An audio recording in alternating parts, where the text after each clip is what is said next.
And last but not least, you want your corn knee-high by July, better get the plant, boys. I make my living off the land. This corn's beautiful. With aching back and callous pain. A lot of things got to go right, yeah.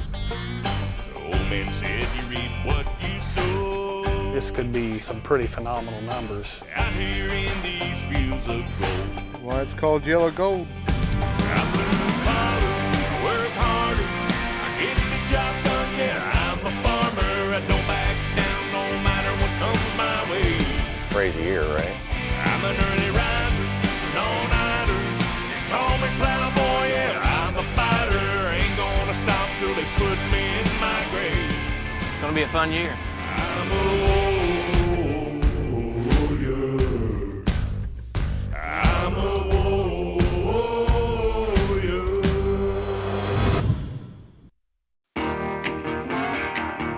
This episode of Corn Warriors is presented by Pivot Bio. Oh, it's been hot, man. It's been warm. Things have held surprisingly well, though. We've had a little bit of rain, just here and there. Now, hunting is a different story. Had a little more rain up there. That corn for produce is... What we talk about? It seems like the field that starts off the best almost always ends up. It's rained on it every freaking time come a cloud, dude. I mean, it just kind of seems to work that way.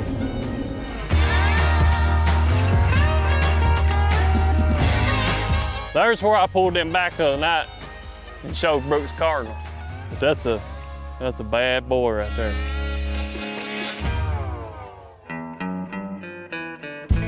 This is the Agri-Gold corn, 644-32.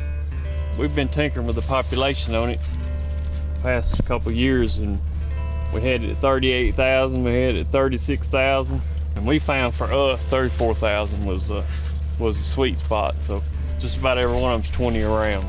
This is where the hose reel runs in and out, and of course it paid for itself in the first couple passes we used it. Anytime you can stand in mud in August, it's a happy time.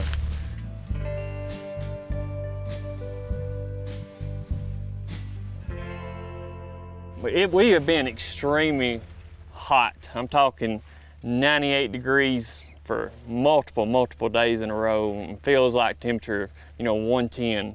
Humidity just so thick you could cut it with a butter knife. We've been watering around the clock, not really trying to water the ground, we've been trying to cool the corn plant down. But now we're switching gears, trying to get on through grain field. And that's why, Luke's with us today. Check the dent factor on it, check our numbers around, how long it is. One thing we watch very closely is we know anytime we break 70 degrees at night, we're starting to lose corn yield. Like right now, we're staying up to 73, 74, maybe even 75 at night. So we know we're losing top end yield right now, even with water on it. So what we're looking at is we see dent starting a little bit. So it's definitely a work in progress, but for me, I spend this time trying to find the mistakes that were made, and are they mistakes that can be fixed. If you come out here and you've got disease, you've basically got a dirty solar panel, like having a dirty windshield on your car. So we've done a pretty good job of helping stave that off. We're already starting to see some nitrogen deficiency show up. And there again, big crop, it's gonna be hard to hold that. It's still tough to get that ratio just right. We can't predict the environment. If we could, we'd all go pick some lottery numbers.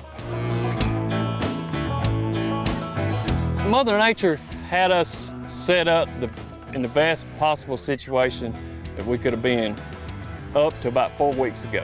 I mean, we had one hell of a crop coming. I mean, everything was freaking perfect. And then here comes the carpet. Jerked right out from under you. But what you got to do is try to go on with your game plan. Don't deviate from your game plan. Put things in play to protect from weather like this.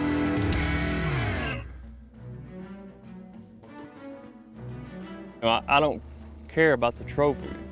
I'm here to learn.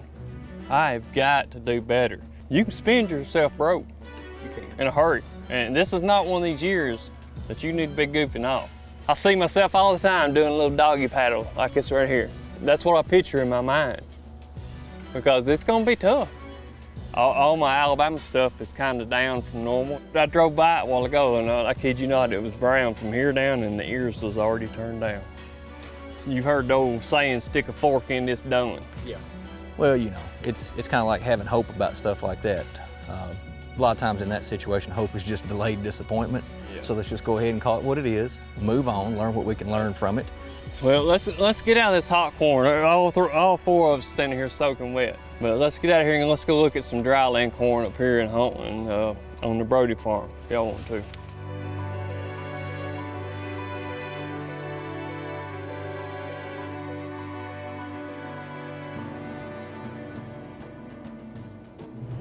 We had everything going good until it's, I don't care what crop you got, it can't take this. And we've had 4 consecutive weeks of it. That's the thing, you know, missing that rain a week and a half ago, that would have held us. It would have been a huge game changer, but we just missed it.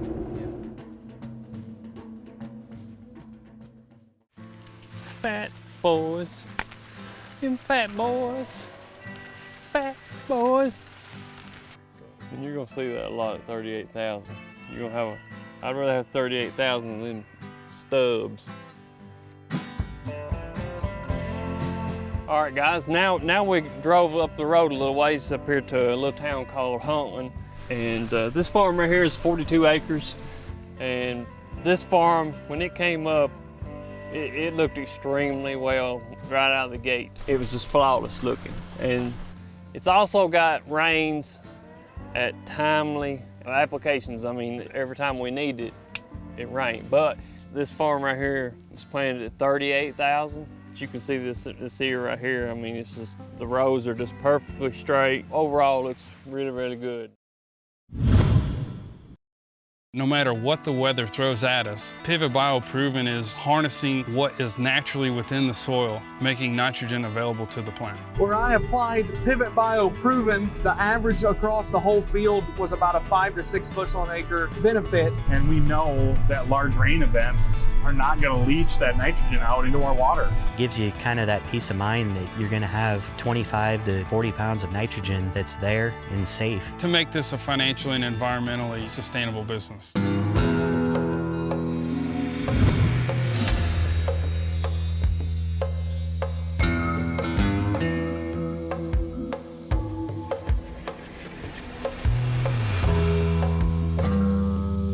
So today we're down here in our soybean field. We'll count the pods here in a minute, but we'll go out and pull another plant just to see what we got, compare them, count pods. This is going to give us kind of an idea of not really yield, but just for our own curiosity of pod count. In this field here, there's about 105,000 plants, 110,000 out there. I bet this plant there's well over 300. These pods here we're not even going to count. We've not even hardly set the top cluster yet on the pod, so you could pick up another 6 to 10 bushel just on that top cluster. There's three. But man, some of these are like really big beans. Who said size doesn't matter? Just saying. Even in soybeans. Want some more? You're so cute, I swear. And I hate to say this, but the only really management we done on these was spray fungicide, insecticide 2 times, boys. The good old power of manure. These are going to be beans where you can make a little money on.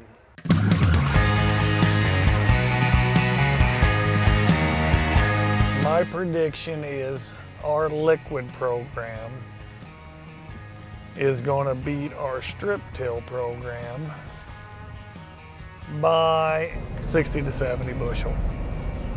And that's basing off of tissue samples. I haven't been through here. Oh my God, we might as well quit. This corn is burned up. Look at that. It looks like shit. Let's leave. Okay. I'm kidding. Ready to go? We're down here. This is no-till entry. You know, I like this field here, as you can see. You know, most people think it looks like crap right now. And we have tons of compaction here, and we're no-tilling it, so we haven't brought a ripper out and ripped the end rows. So, I mean, so far what I've seen on our other fields, looks like I'm getting about 30 days of protection with the Veltima so far. Let's go down and take a look at it, see what we got. So we probably should have sprayed some fungicides. I'm seeing some disease in here. So I see a lot of that this year. The tip back, which we probably lost like 3 to 4 kernels.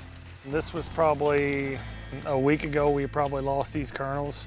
What I think happened is a big cold front went through. We went from like 95 degrees to 78 for the highs and cool, and the nights were, I think we had a couple nights that actually reached down into the 50s. So I think what happened when it made such a drastic change, the shucks shrunk up on the ear or the cob so much that it could not push them final silks out on the tips.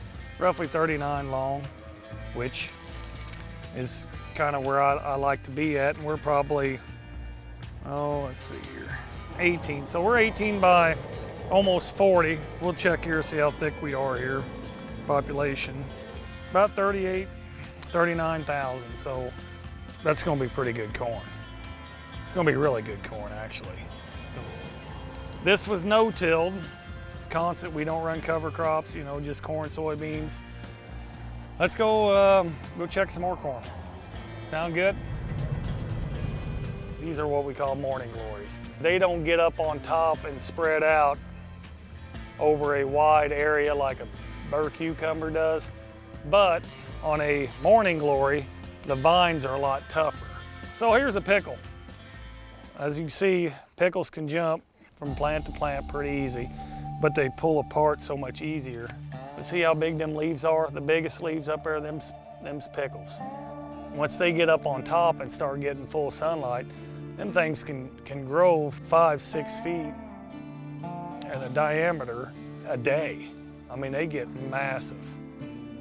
So we'll just come in here with our Haggy, hang the boom over here and spray this edge here.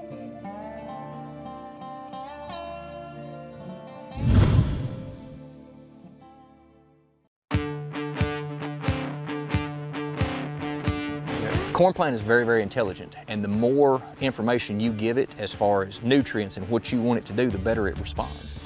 If you can walk into corn that's at this stage and you can grab a stalk of it, I'm gonna pick this one, and you grab a hold of it, and I can pull it up, you have a problem. So that's one of the things that I look at. Where do our brace roots set? Can we pull it up? And then as we move up the plant, obviously the basics, you're looking for disease. I'm primarily looking from the ear leaf up at this stage of the game because my plant is living from here up for the most part. But I do really like to see this clean and green all the way to the ground. But the corn ear is almost like a calendar, a timeline of what's been going on in that plant's life. So you can see some of the things that have happened to it throughout its life on here. So again, as Eric mentioned earlier, when you want to see straight rows, you want to know that there has not been a lot of environmental challenges or things that we've done that have affected that. A bump in the road, I call it. You want them rows as straight as an arrow, no flaws. What you're trying to identify, is it something you did, the environment did, or something that the hybrid did? You can see right here where this was laying up against the stalk. Something happened right there. I mean, it could have been a fluke thing or whatever, but if you look at the rest of the ear, didn't too much go wrong. It's perfectly straight.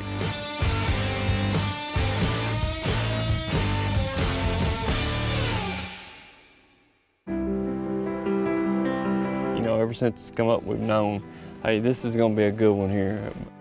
Days are getting shorter and shorter. We really hadn't give up on it, but the hopes of swinging and knocking the fence down, that's pretty much over. Nothing's gonna come easy. You know, I said 400 bushel in the beginning, and I knew it was gonna come easy. You know, and I may not hit it for 5 years, who knows? But that's my goal, and I'm gonna keep shooting at it. Looks really good. I can tell a big difference from the corn we was just in versus this corn. Sometimes clouds just aren't big enough. We've got to get out of here. We were able to check my water down there where we first started from today. I don't have an automatic shut off on my irrigation, so I gotta go out there and check it and make sure it's bumped out and turn it off. I heard the big man upstairs rumbling his potatoes together. Maybe it'll rain here in a little bit. But overall, this corn looks really, really good to be dryland. I mean, I feel good about this one.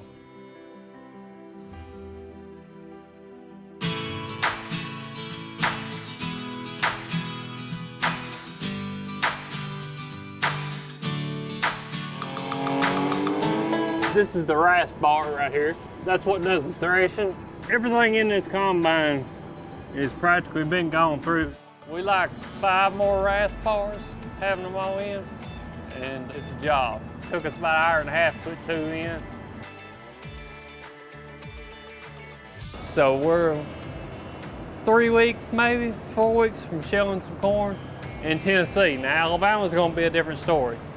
It's disappointing. I mean, I rode down there a while ago to get some parts, and it's just burnt plumb up, and that's about all you can say about it. I mean, we're just going to have to pick it, weigh it, put it in a bin, and go on.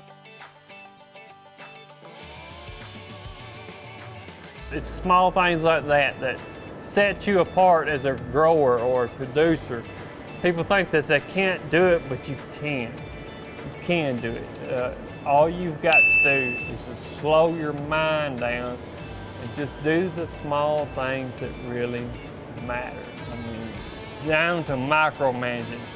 We're dealing with things down to 1/10 of a point, but you're dealing with things down to 1/10 of a kernel. From the time you drop that seed, the time you pull it off and you see the truck drive off. You've got to just home in on it and just get it done. All right, CornWarriors guys, you ain't got to go home, but you can't stay here, so y'all got to go. I've got to get back here and finish putting these rasp bars in this combine.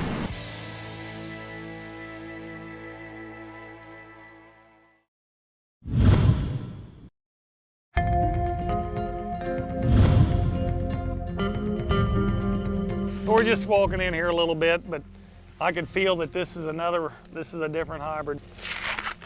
So you can already see this here is going to be a big fat dude. Not real long. There were, what, 4 rows in next to the woods. You know, 35 kernels, that's a pretty damn long ear, don't you think? The 35, and it's going to get way longer yet. This is our strip till. We did run about 2/3 of our liquid program with our planter, and then come back in with the strip till, and that was all the fertility that this field had. So I'll be kind of curious. You know, it's going to make good corn. I'm betting you by the time this thing gets done growing, we'll have kernels out to here. I mean, if we measure this right now, and by the time we get done with grain fill, with the ears expanded, they'll be as long as what the cob is from stretching out.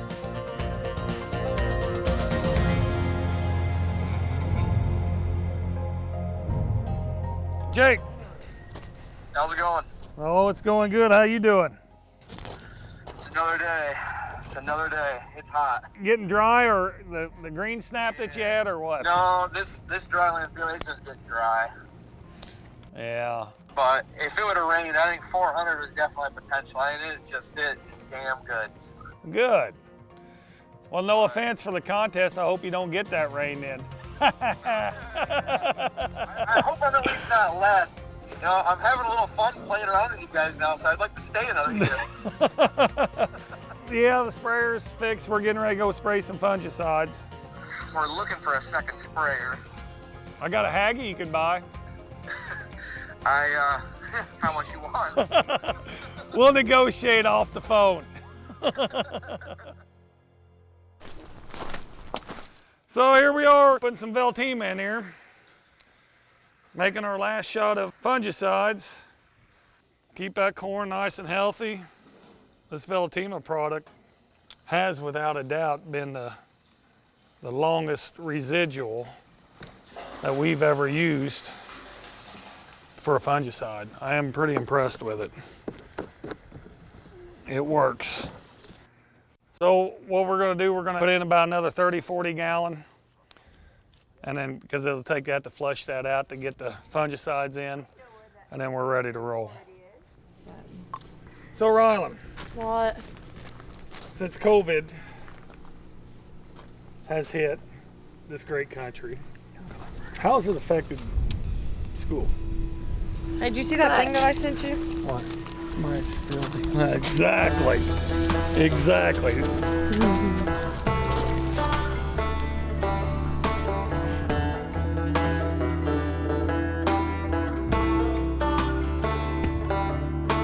Yeah, you can look down there, you can see, you don't see any disease on this corn. I will guarantee you this is the cleanest corn of any of the Warriors. We've been catching rains, nutrient level is coming back up, and we are in critical grain fill. You know, this corn is probably pushing R4. Don't get stuck, Haggy, don't get stuck. Uh-oh. Uh-oh. I do not like this. Hang on, buddy.